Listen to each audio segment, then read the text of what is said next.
Welcome back. We've been talking about the Marvel Comics Civil War event. And here we are in part 5B. Why 5B and not part 6? Because I told myself that I wanted to do this in 7 parts, just like the Civil War limited series. So part 5B, damn it. I don't know. I'm sorry there's not a better reason. But while we're talking before we dive in, if you're enjoying the series, if you like the various styles of content I'm putting out, then I encourage you to like, subscribe, and share with a friend. All those little things that help small channels like this one grow. Also, check the description for the reading order as well. And as we dive into Captain America, you'll notice in the next 2 issues, 22 and 23, Cap's hardly in them. Now I see this as being for 2 reasons. One is that he's so far underground that he's not even appearing in his own books. In fact, he's going to appear more in Amazing Spider-Man 534 and the Fantastic Four 539 than he's going to in these 2 issues. So we will definitely be getting more Captain America. But I believe that the main reason for this is to highlight how this is affecting those who have been closest to Cap over the years. The hard place that his stance has put Sharon Carter, and the responsibility that the Winter Soldier feels having had a hand in the atrocities that led to warranting the act in the first place. The point has been raised a time or 2 that Steve Rogers' name has always been public, and unlike a character such as Firestar, who had a college degree, a job, and a family on the line if she was exposed, you really wouldn't think that Steve's choice would affect those around him, but it certainly does. Being the very symbol of American justice, Cap's always stood on the side of the law, and by default, the people that he's aligned himself with have traditionally been SHIELD agents, soldiers, and others who are similarly morally law-abiding, law-enforcing types. So when he takes such a violent opposition to registration, it deeply affects Sharon Carter and Dum Dum Dugan. They are his oldest friends, but they're SHIELD agents, and they support the act. Sharon is particularly conflicted. First of all, she told Hill exactly how Steve felt and how he would side if pressed, and that he needed time to come around. But still, Hill took such a heavy-handed approach with him and was surprised when a 60-year-long active duty soldier reacted to having guns drawn on him. And now Maria wants to leverage the relationship that she knows Sharon has with Steve, the one that she shouldn't have as his official liaison. Throughout this issue, Sharon's mind struggles with her heart. She thinks that she can convince Cap to see how much damage it is that he is causing and to bring this to an end. She thinks that she can resolve this without any more bloodshed. She uses a dead drop to reach out to Steve to set up a meeting. She knows that he will show. No matter the risk, no matter how deep undercover he is, she knows that he will take the risk to see her. And he does. And after a tight embrace, they get to the point of the meeting. She tries to bring Steve around, making a lot of the same points that we've expressed before, that he's always stood on the right side of the law, and how much he's benefited from the training, funding, and support that he's had over the years. How registration would make that possible for others just like him. But he disagrees. He had a choice to do those things. He had a choice to become Captain America, and it impacted his life to the point that he can't even live in an apartment without the fear of the safety of his neighbors. But that it's okay, because that's part of the package that he signed up for. Registration takes away their right to choose. It takes away their ability to decide for themselves what's best for themselves. And he points out that he's always stood for what's right. That's different from simply being on the right side of the law, and that alone should tell you that this law is wrong. Though she had to try, she can tell that there is no changing his mind, but she can't turn him in either. SHIELD thinks that they are being led to her and Cap, but Sharon scrambled her communicator and sent them to the wrong location. She's very worried for him. Keep in mind, she doesn't think he's right. She doesn't think that he'll win. And by helping him here, she is not joining the resistance. She just cannot bring herself to be the reason that he gets arrested. Now, all of this information was told to us during Sharon's psych evaluation following the incident. She tells her therapist how her feelings for Steve got in the way, how she's always had a level head about her, but she can't understand why she would do that. And in the final pages, her psychiatrist is revealed to actually be Johann Fenoff, aka Dr. Faustus, a longtime Captain America antagonist. and he's meeting with the longtime Captain America antagonist, Red Skull. During this meeting, we find out that Sharon's feelings for Steve have been manipulated by Faustus and Skull. And cracking the spine of issue 23, we follow Bucky Barnes, the now reformed Winter Soldier, as he sneaks his way into a S.H.I.E.L.D. facility. Deep within the S.H.I.E.L.D. installation, Bucky finds what he's looking for, a life model decoy of Nick Fury. Ever since the events of Secret War, Fury has been deep underground. I'm not gonna get super in-depth on Secret War right now, which is kind of a shame because it's a fantastic story that directly affects the Civil War and Secret Invasion that follows. But for those of you that don't know, Secret War was a 2004-2005 storyline in which, in secret, Nick Fury gathered Luke Cage, Captain America, Black Widow, Daredevil, Wolverine, Spider-Man, and Quake, and launched a covert war against Latveria. The war was not sanctioned by the United States government. Fury took a team of US-based enhanced individuals and waged a covert war against a foreign nation. What's worse is that the events that happened in Latveria were so terrible, and the lengths that Fury was willing to go were so far that Fury had the mission's memories of all of the operatives involved erased. The United States government and S.H.I.E.L.D. overseers were not too pleased with this, and Fury quickly became the most wanted man in the world. Now, following those events, Fury used a life model decoy to explain his actions to the Fantastic Four, the Avengers, and the X-Men, and he told them what he did was necessary, and that they would likely never see the real him ever again. Fury was quickly replaced as director of S.H.I.E.L.D. with Maria Hill, who had a much firmer stance against enlisting the aid of supers. Honestly, it's not a very long story, so I may very well cover it at some point, maybe as a lead up to Secret Invasion when we get there. But that's really the nuts and bolts of Brian Michael Bendis' Secret War.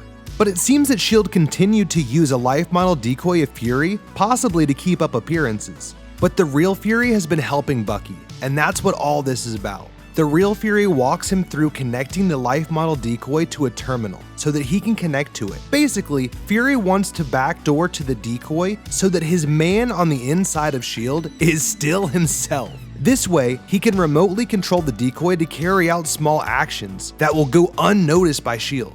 While waiting for their virus to upload, they take notice of the screens that the life model decoy was watching, all playing various clips of the most recent super battle. And Bucky sees Cap there making a stand at the chemical plant, and he watches as his best friend fights his own allies. And the reason that the Civil War is so personal to Bucky is that the speech that helped get it passed mentioned several tragedies: Hulk's rampage, Stamford, and a bombing in Philadelphia by the Winter Soldier. In a way, Bucky feels responsible for what's happening. At the very least, he knows that he had a hand in it. And now, with Fury, he's doing his best to stave off the next tragedy. On Bucky's list of priorities is a man named Lucan. He had his hands deep within the Winter Soldier program and controlling Bucky during that bombing. With S.H.I.E.L.D.'s resources, he is able to track Lucan and find that he's recently made a trip to Latveria. But Fury reassures him that they will handle Lucan in due time, and for now, they need to stay focused. And on the way out, Bucky uses a hologram decoy to lure the Cape Killers on his tail into a trap. The hologram is of D-Man, or Dennis Demolition Man Dunphy. Like Bucky and Sam, old D-Man is one of Captain America's rogues gallery of partners from over the years. I bring this up because a friend of mine recently mentioned D-Man dying during the Civil War, and it honestly confused me at the time, and it still does since Dennis is alive and well and part of the Resistance.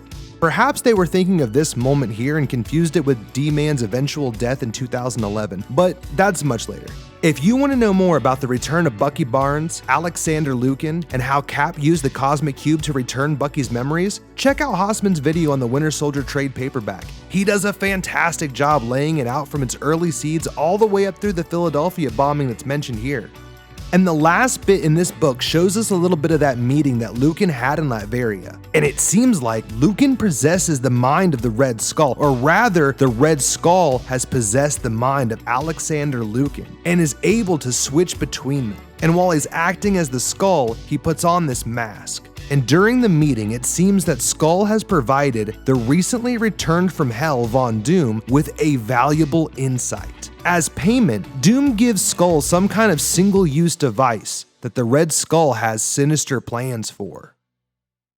Keeping our pace, we head into Frontline issue 7. Now I know I boasted about this series when we first started down this road, but it's issues like this that really make me appreciate the run. Marvel has always put a lot of emphasis on their press pool. A great many of their characters are reporters, journalists, photographers, private investigators, and so on. And I think it is clear that Stan really loved publishing, loved storytelling and storytellers. I think this Marvel press pool was a way to peel back the curtain, a bit of a mirror of themselves, the ones who tell the stories about the heroes. These people are in the absolute trenches, not just in actual warfare covering the battles of these enhanced individuals, but in the last breaths of a dying medium. The Civil War has boosted sales for the Bugle and other news outlets. To quote Robbie Robertson, it's like the moon landing, Vietnam, and 9/11 all put together. Similarly, a big crossover event like this, when done right, like this, can really boost sales for comics. So again, we have that mirror ever present. Now, as it turns out, Robbie did back Urich's Green Goblin story. After he called Tony Stark again to fact-check the rest of Ben's story, and Tony clammed up. Robbie knew the same that Ben did, that he's definitely covering and hiding something. Robbie wants Ben back at the Daily Bugle as soon as possible, but Urich reminds him that he was sent to cover the Speedball hearing when Baldwin makes his appearance in costume. Ben finds this in bad taste, and he also thinks that he's being antagonistic. And just as he's criticizing the entire thing for being a well-timed distraction, someone shoots Robbie Baldwin. Jennifer Walters and the police do their best to keep the crowd from closing in around them and to get Robbie into an ambulance. The whole while, Robbie's life is flashing before his eyes. As he fades in and out of consciousness, he remembers the day that he became Speedball and formed the New Warriors. And he recalls how none of the others really wanted to do the show, but he did. He pushed them so hard and put so much pressure on the group that they were bound to split up. And in this dying declaration, he says that he cannot admit that it was the New Warriors that caused that explosion, because it would mean admitting and accepting that they are gone, that his friends and all of those people in that town are dead. And more than just survivor's guilt, on some deep level, he truly believes that it is his fault. But right as he's coming to that conclusion, and the emotional pain is rising to fit the physical pain from the gunshot wound, something begins to happen around them. A rise of energy and bright lights flash out from within the car, bursting the windows and frying the mechanics in the ambulance. The EMT driver is blinded by the light and slams into a car within the intersection. This was likely another example of Robbie's powers manifesting themselves in times of stress, like in the prison boxing ring. And for now, we cut back to Miss Floyd, who's still being held in violation of the act, and in violation of her rights. She's been drying out, for lack of a better term. As we've discussed once before, Sally suffers from alcoholism, such to the point that her current withdrawals have brought her to tears. She's pale, sweaty, and probably ready to puke when someone flips on the light. It's Congressman Sykes, the politician that Sally butt heads with over the Mutant Registration Act. Sally and her paper, The Alternative, took a hard anti-mutant registration stance. It's not shocking to anyone that she would feel the way she does about the current version. But what is shocking is that Sykes hasn't come here to gloat, or to threaten, or to convince her of anything really. He's there because as a second-generation veteran, a patriot, and a congressman, he has spent his entire life fighting for the rights and freedoms of the American people, and one of those rights just so happens to be a free press and a freedom of speech. Shield laws are in place to ensure the anonymity of sources. She should not be held here, and in spite of her disbelief, there is no string or catch. It's the law, and he believes so full-heartedly in the act that he doesn't want it screwed up by practices like these. He wants to see registration work and function and become a normal part of life, like traffic laws. Now, I don't think this kindness was exactly enough to change Sally's mind, but I think that there are still people within the government playing by the rules. And just opposed to that, we then drop into a meeting in Osborne Industries, where Norman is meeting with a shadowed figure who he apparently owes his freedom to.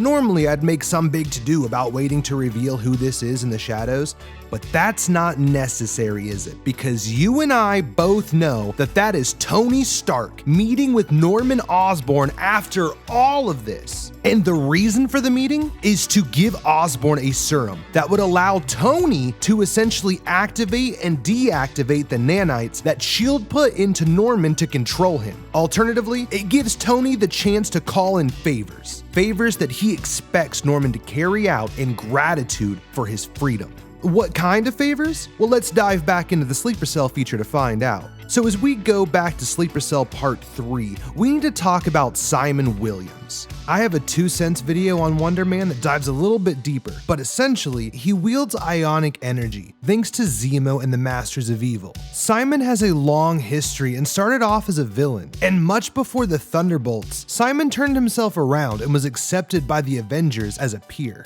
And here in Sleeper Cell, we find Simon filming pro-registration propaganda, demonstrating how to properly work with law enforcement and provide proof of registration. And upon returning to his office, he's met with 2 S.H.I.E.L.D. agents who fill him in on Joe the fish store owner and his Atlantean affiliations. Not sure what it had to do with him, Simon tries to decline the case, but the S.H.I.E.L.D. operatives tell him that that's not really within his control anymore, as registration more or less dictates what he will or won't be working on from now on. Another nasty bit of business comes into play when they more or less blackmail him with knowledge about his Second Chance Foundation, a non-profit that helps those who've suffered from forces beyond their control. The sales of his movies and his endorsements and brand deals all generated proceeds for the foundation. And according to this agent, there are discrepancies in the account, and with his past reputation for embezzlement, surely he would want to keep that quiet.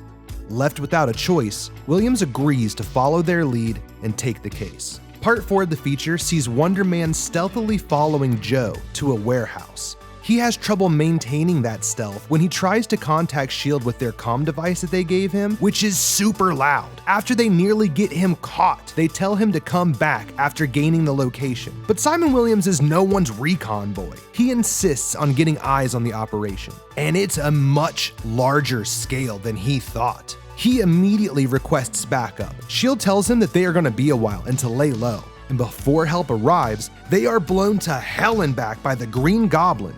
Wonder Man is found and rescued by the 2 detectives that have been working the case since Joe's pet shop was also bombed at the beginning of the story.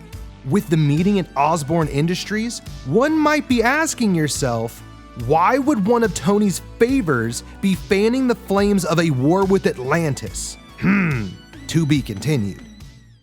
The next 2 issues in the reading order get back to the action and run congruently, telling a few sides to the same event. So for ease of understanding and narration purposes, I'm just going to cover them at the same time. The issues in question are The Amazing Spider-Man 534 and Fantastic Four 539. Tony does his best to raise team morale. He knows some of his people have doubts, but he needs their heads in the game for this move. They are transporting the most recent round of captives and detainees. Stark expects trouble and has only given a very select few the exact route that the transport will be taking. He informs his team that their individual assignments and positions are detailed in their mission briefs, and then dismisses the group to prepare. He takes note of an unusually quiet Parker perched on a terminal and asks him if there's anything that he wants to say, but Pete just says, "It is what it is. We have our orders. It's time we go follow them."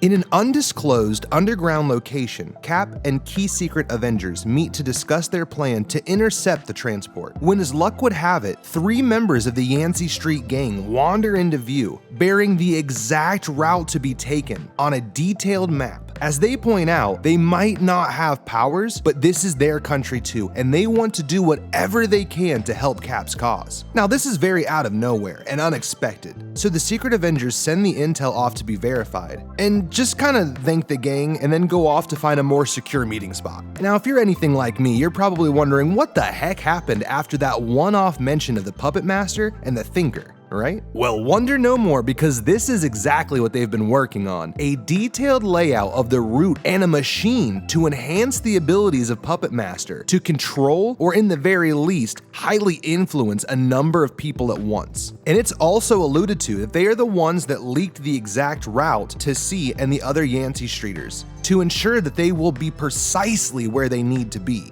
Now, once en route, Peter questions why he's being held back in the center, rather than swinging ahead as a lookout. And Tony tells him it's because of his unique ability to sense danger before it happens, rather than reacting to signs of danger like everyone else. Now, this alarms Peter, who has never actually told Tony or anyone except for MJ and May about his spidey sense. He starts to question just how much data this generous new suit is picking up and sending back to Tony, a sentiment that was perfectly captured in the MCU in Spider-Man Homecoming. But Peter quickly puts that out of his mind and stays focused, sensing the danger below them. He can feel Cap and the team tracking them. It doesn't help matters that due to such a large public protest, they had to divert the route 2 different times until it led them right down Yancy Street. And as they travel down that hostile road, citizens are throwing things and shouting out of their windows in objection to Stark and the pro-registration Avengers.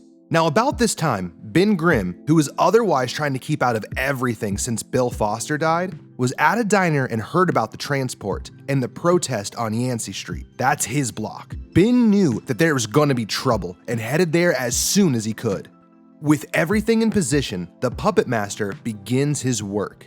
See, he's not quite powerful enough to control the supers, but he can control weaker minds with ease. He has the SHIELD air support fire missiles at the transport. Iron Man, Ms. Marvel, and Spider-Man go into a frenzy trying to stop the missiles from hitting the trucks. Ben shows up just in time for both sides to ask for his aid. Tony and Cage reach out for Ben's attention, but he's focused on something else. A guy he knows from the Yancy Street gang. He's standing by a trash can and ignoring the call from C, the gang leader. Ben notices him pull something from a can and toss it towards the transport. This is why it seems like Ben is aiding the resistance. In Spider-Man 534, it's told from Peter's perspective, and all Pete saw was the thing lift a transport after an explosion and help everyone inside escape. But really, he's just a neutral party looking out for the safety of those trapped inside. And during all of this though, Spider-Man had the full attention of Captain America. I believe this was intentional. Steve wanted the chance to offer Peter the opportunity to flip sides. Cap tells him he respects Pete, and he's always seen him as an ally. He understands why he took the side he did in the beginning, but it's time to come around. Peter is floored to hear Captain America say that he respects him and sees him as a peer, but sadly, Peter has already taken a side. And in yet another scene that the Civil War movie did surprisingly well, while fighting it out with Cap, Spidey takes Cap's shield, and they duke it out for a few rounds until Spider-Man uses his Waldos to strike for first blood. They are having what passes as a formal super duel, if you will, when an explosion in the distance brings Cap's attention back to the mission. All of this plays out in the moments before the Puppet Master's bomb. And in the aftermath of that explosion, Ben finds C, his friend, and one of the leading, rational voices in the Yancy Street gang. He's been killed by the blast. With both sides trying to seize an opportunity for advantage, they both plead with Grimm to join them, but he is in disbelief. He tells them to take a good look around. Take a good hard look around. They are tearing apart everything that makes the country worth fighting for. Home, family, safety, security. The way he sees it, he doesn't agree with registration, not one bit. And if challenging that authority means that he'll be labeled a criminal, then that's not something that he can do either. He wishes to remain as neutral as possible. So that only leaves him with one choice. Ben Grimm leaves the country. After the battle, Pete goes back for the shield and places it just out of reach for civilians. He placed it somewhere that he knew that Cap would be able to reach it, in a way that Steve would know that he left it for him. And at the end of the day, laws aside, the shield is a symbol, and he believes that Cap is still worthy of that symbol, that there is merit in his cause.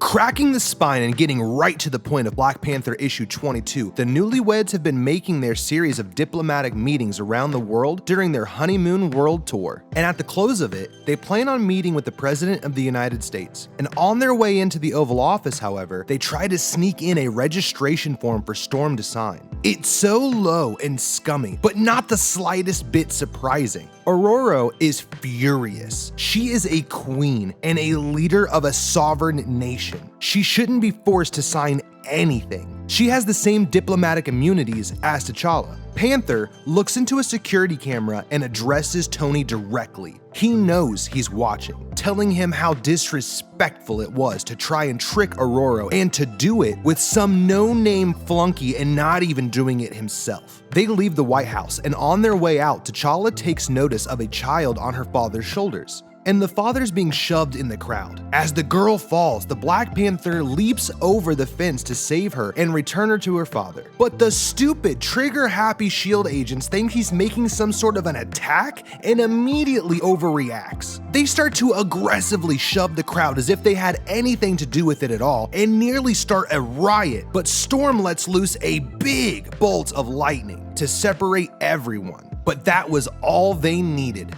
For her to use her powers in an open space like that, Rhodey tries to put Storm under arrest, and all hell breaks loose. The Wakandan guards do not mess around, so when he tries to grab their queen, they take Rhodey's rig down. But T'Challa quickly opens the cockpit to try and rescue James from the wreckage and make sure that he's alright. But Tony shows up just in time to see all this and use it to force T'Challa and Aurora into an open standoff. Rhodey runs between them and does his best to explain to Tony the truth, that they messed up and that T'Challa was only ever trying to help. With all this taking place, T'Challa tells Tony exactly what the honeymoon world tour was all about, gathering the viewpoints and opinions of foreign nations, their opinions on what is happening in the United States and whether it will affect the entire world or not. And with the day's events, T'Challa sees that he was wrong to think that he shouldn't get involved.